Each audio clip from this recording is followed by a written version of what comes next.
भारत का इतिहास सिर्फ तारीखों से नहीं, उन रातों से भी बना है जब नींद नहीं आई, जब एक शहर कई जगहों पर कांप उठा, जब संसद की दीवारों तक सन्नाटा पहुंच गया, जब त्योहार डर और सन्नाटे में बदल गए, ट्रेनें सवाल बन गईं, मंदिर निशाना बने और आसमान भी सुरक्षित नहीं रहा। नमस्कार। आज का सफर भारत पर हुए उन 10 हमलों की ओर है जिन्होंने भारत की सोच, सुरक्षा और साहस को नए सिरे से परिभाषित किया। वेलकम टू रहस्यमय सफर। नंबर 10। 29 अक्टूबर 2005 की शाम। दिल्ली सर्दियों की तैयारियों में थी। बाजार भरे हुए थे, लोग खरीदारी में डूबे थे और तभी कुछ सेकंड में सब कुछ बदल गया। पहला धमाका पहाड़गंज में, दूसरा गोविंदपुरी में, तीसरा सरोजनी नगर में। कोई चेतावनी नहीं, कोई मौका नहीं। लोगों ने जो आवाज सुनी वो सिर्फ धमाका नहीं था, वो भरोसे के टूटने की आवाज थी। इस दिल्ली सीरियल ब्लास्ट में 60 से ज्यादा निर्दोष लोग मारे गए, सैकड़ों घायल हुए। कई ऐसे थे जो घर से निकले तो थे लेकिन लौटकर कभी नहीं आए। हमला त्योहारों से ठीक पहले किया गया था।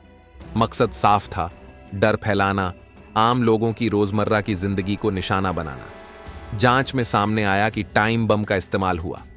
भीड़ भाड़ वाली जगहें जानबूझकर चुनी गईं।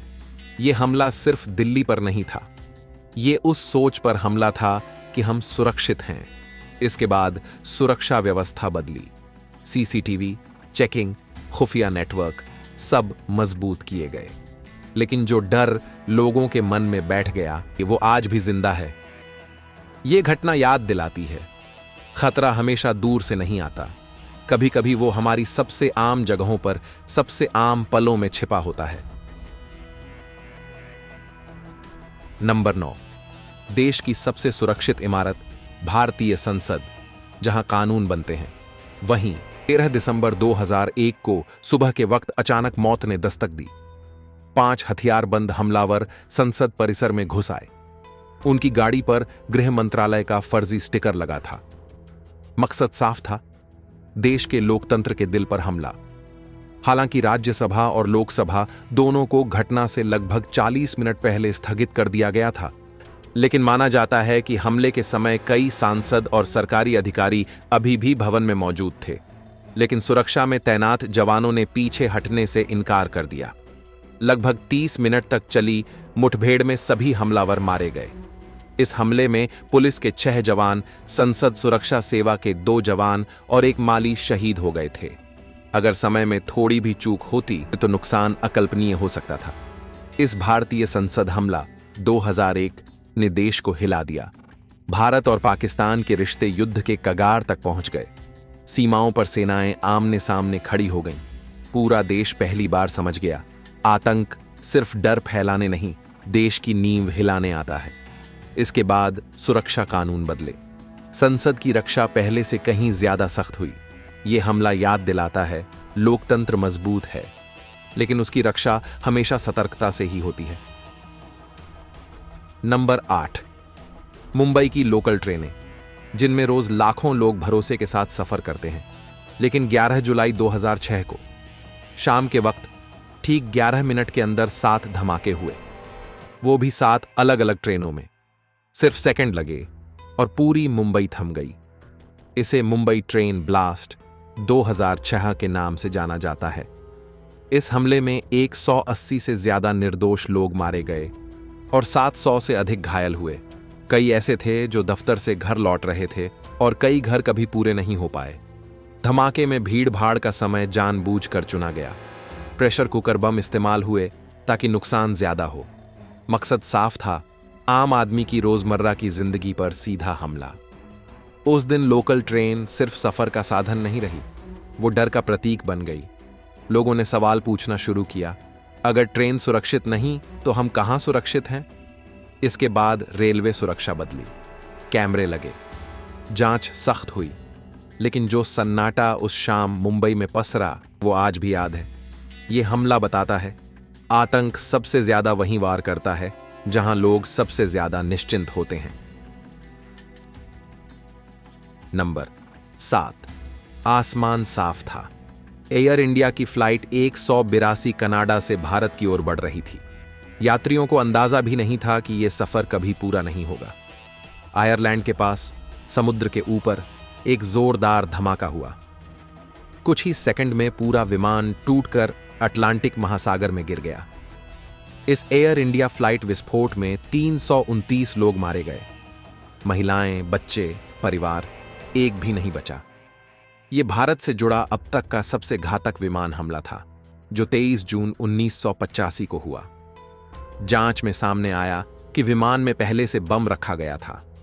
सुरक्षा जांच में चूक हुई। खतरा जमीन से नहीं, हवाई सफर के भीतर छिपा था। इस हमले ने दुनिया को हिला दिया, लेकिन सवाल और भी डरावना था। अगर आसमान भी सुरक्षित नहीं, तो इंसान भरोसा कहां करे? इस घटना के बाद एयरपोर्ट सुरक्षा बदली। बैगेज चेकिंग, इंटरनेशनल नियम, खुफिया सूचनाएं सब सख्त हुए। लेकिन जो दर्द समुद्र की गहराई में समा गया, वो कभी बाहर नहीं आया। फ्लाइट 182 सिर्फ एक हादसा नहीं थी, वो चेतावनी थी कि आतंक की पहुंच सीमाओं से बहुत आगे तक जाती है। नंबर 6, 24 सितंबर 2002, शाम का समय। गुजरात का अक्षरधाम मंदिर। शांति, श्रद्धा और परिवारों की भीड़। 2 हथियारबंद हमलावर मंदिर परिसर में घुस आए। अंधाधुंध फायरिंग शुरू हुई। बच्चे, महिलाएं, श्रद्धालु, कोई निशाना नहीं था, लेकिन कोई सुरक्षित भी नहीं। घंटों तक पूरा इलाका जकड़ा रहा। हर मिनट के साथ डर गहराता गया। इस हमले में 33 निर्दोष लोगों की जान गई। 80 से ज्यादा घायल हुए। पूरा देश टीवी स्क्रीन पर सांस रोके देखता रहा कि आखिर ये रात कैसे खत्म होगी। आखिरकार सेना और सुरक्षा बलों ने मोर्चा संभाला। लंबे ऑपरेशन के बाद हमलावरों को रोका गया, लेकिन तब तक बहुत कुछ टूट चुका था। यह हमला सिर्फ एक मंदिर पर नहीं था, यह उस सोच पर हमला था कि आस्था की जगहें हमेशा सुरक्षित होती हैं। इसके बाद धार्मिक स्थलों की सुरक्षा बदली, नियम सख्त हुए, लेकिन जो डर उस रात लोगों के दिल में बैठा, ये वो आज भी याद दिलाता है, आतंक किसी धर्म को नहीं मानता, वो सिर्फ इंसानियत को निशाना बनाता है। नंबर 5, सुबह का सन्नाटा। कश्मीर का उरी सैन्य शिविर, जहां देश की सुरक्षा की तैयारी होती है, और तभी एक भीषण हमलावर शिविर के भीतर घुस आए। सोते हुए जवानों को निशाना बनाया गया। आग, धुआं और चीखें, कुछ ही मिनटों में सब बदल गया। 18 सितंबर 2016 को हुए इस उरी सैन्य हमले में 19 भारतीय सैनिक शहीद हुए और कई घायल भी हुए। यह हमला इसलिए और दर्दनाक था क्योंकि यह सीधे सेना के अंदर किया गया था। जहां सबसे ज्यादा सतर्कता होती है, वहीं सबसे गहरा वार हुआ। हमले में आग लगाने वाले हथियारों का इस्तेमाल हुआ। टेंट में सोते हुए जवानों को बचने का मौका तक नहीं मिला। पूरा देश स्तब्ध रह गया। गुस्सा, शोक और सवाल सब एक साथ फूट पड़े। यह सिर्फ एक हमला नहीं था, यह भारत की सहनशक्ति की परीक्षा थी। इसके बाद भारत की नीति बदली। सिर्फ शब्द नहीं, कार्रवाई हुई। सीमा पार जवाब दिया गया। देश ने साफ संकेत दिया, अब हर वार का जवाब दिया जाएगा। उरी हमें याद दिलाता है, हम चैन से सो पाते हैं क्योंकि कोई सरहद पर जाग रहा होता है। नंबर 4, मुंबई, सपनों की नगरी जो कभी नहीं सोती। रात का वक्त, समंदर के रास्ते आए 10 हमलावर, हाथों में हथियार, दिलों में नफरत। ताज होटल, ओबेरॉय, कामा अस्पताल, नरीमन हाउस जैसे और भी कई जगहें निशाना बनाए गए। लगातार 60 घंटे तक गोलियों की आवाज, आग की लपटें और सन्नाटा। 26 नवंबर 2008 को हुए इस 26/11 मुंबई हमले में 166 निर्दोष लोगों की जान गई और सैकड़ों घायल हुए। आम नागरिक, पुलिसकर्मी, विदेशी मेहमान, कोई फर्क नहीं किया गया। लाइव टीवी पर पूरा देश देख रहा था कि कैसे एक शहर बंधक बना हुआ है और कैसे सुरक्षा बल जान की बाजी लगाकर एक एक जगह हालात काबू में ला रहे हैं। यह हमला सिर्फ मुंबई पर नहीं था, यह भारत की तैयारी, उसकी सुरक्षा व्यवस्था और उसकी सहन शक्ति पर सीधा वार था। इसके बाद देश बदल गया। समुद्री सुरक्षा सख्त हुई, आतंकवाद विरोधी ढांचा बदला, NIA जैसे संस्थान बने। 26/11 हमें याद दिलाता है, डर अचानक आता है, लेकिन जवाब हमेशा साहस से दिया जाता है। नंबर 3, 24 दिसंबर 1999। क्रिसमस की छुट्टियां शुरू हो चुकी थीं। एयर इंडिया की फ्लाइट IC 814 काठमांडू से दिल्ली आ रही थी। यात्री घर पहुंचने का सपना देख रहे थे और तभी आसमान में आतंक ने कब्जा कर लिया। कुछ ही मिनटों में विमान अपहृत हो गया। 4 हथियारबंद अपहरणकर्ता, कॉकपिट पर नियंत्रण और 179 यात्री और 11 चालक दल के सदस्य एक उड़ते हुए जेल में बंद। विमान ने कई देशों में भटकते हुए आखिरकार अफगानिस्तान के कंधार में लैंडिंग की, जहां न भारत का नियंत्रण था न कोई सीधा रास्ता। 7 दिन तक यात्री डर, भूख और अनिश्चितता में जिंदा रहे। एक यात्री की हत्या ने पूरे देश को हिला दिया। सरकार के सामने सबसे कठिन फैसला था, लोगों की जान या देश की नीति। आखिरकार यात्रियों को बचाने के लिए कुछ आतंकियों को रिहा किया गया। फ्लाइट लौटी, लोग बचे, लेकिन सवाल रह गए। यह घटना सिर्फ एक अपहरण नहीं थी, इसने दिखाया कि आतंक जमीन से उठकर आसमान तक पहुंच चुका है। इसके बाद हवाई सुरक्षा बदली, नियम सख्त हुए, लेकिन कंधार आज भी याद दिलाता है, कभी कभी सबसे डरावना सफर वो होता है जिसमें मंजिल दिखती है लेकिन भरोसा नहीं। नंबर 2। दोपहर का वक्त था और जम्मू श्रीनगर हाईवे पर CRPF का काफिला आगे बढ़ रहा था। जवान छुट्टी के बाद ड्यूटी पर लौट रहे थे और तभी एक पल में सब कुछ बदल गया। एक विस्फोटक से भरी गाड़ी सीधे काफिले से टकरा गई। धुआं, आग और सन्नाटा। इस पुलवामा हमले में 40 भारतीय जवान शहीद हुए। ये सिर्फ संख्या नहीं थी, ये 40 घरों की टूटती उम्मीदें थीं। पूरा देश एक साथ गुस्से और शोक में डूब गया। हमले की जिम्मेदारी आतंकी संगठन ने ली। जांच में सामने आया कि विस्फोट पहले से तैयार किया गया था। काफिले की लंबाई, रास्ता और समय सब पर नजर रखी गई थी। मतलब साफ था, ज्यादा से ज्यादा नुकसान। इस बार देश ने सिर्फ शोक नहीं जताया, नीति बदली, जवाब बदला। सीमा पार कार्रवाई हुई।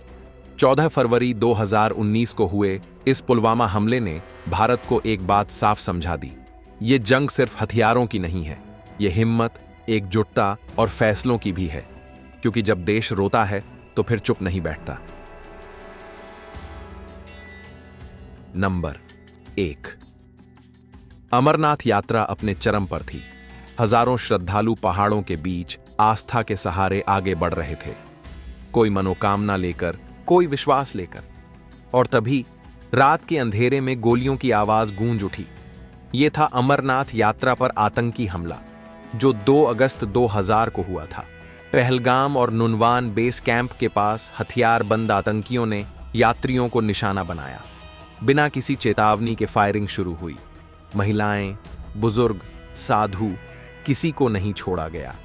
इस हमले में 30 से ज्यादा निर्दोष लोग मारे गए, कई घायल हुए। कुछ ऐसे थे जो जीवन में पहली बार यात्रा पर निकले थे और वहीं उनकी आखिरी यात्रा बन गई। ये हमला इसलिए और डरावना था क्योंकि इसका निशाना हथियारबंद जवान नहीं, निहत्थे श्रद्धालु थे, जिनके हाथों में हथियार नहीं, सिर्फ प्रार्थना थी।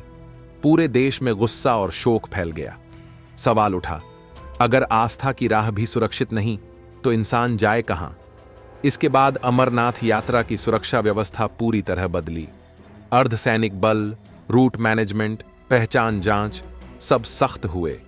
लेकिन यह घटना आज भी याद दिलाती है, आतंक का कोई धर्म नहीं होता और सबसे बड़ा हमला हमेशा इंसानियत पर ही होता है।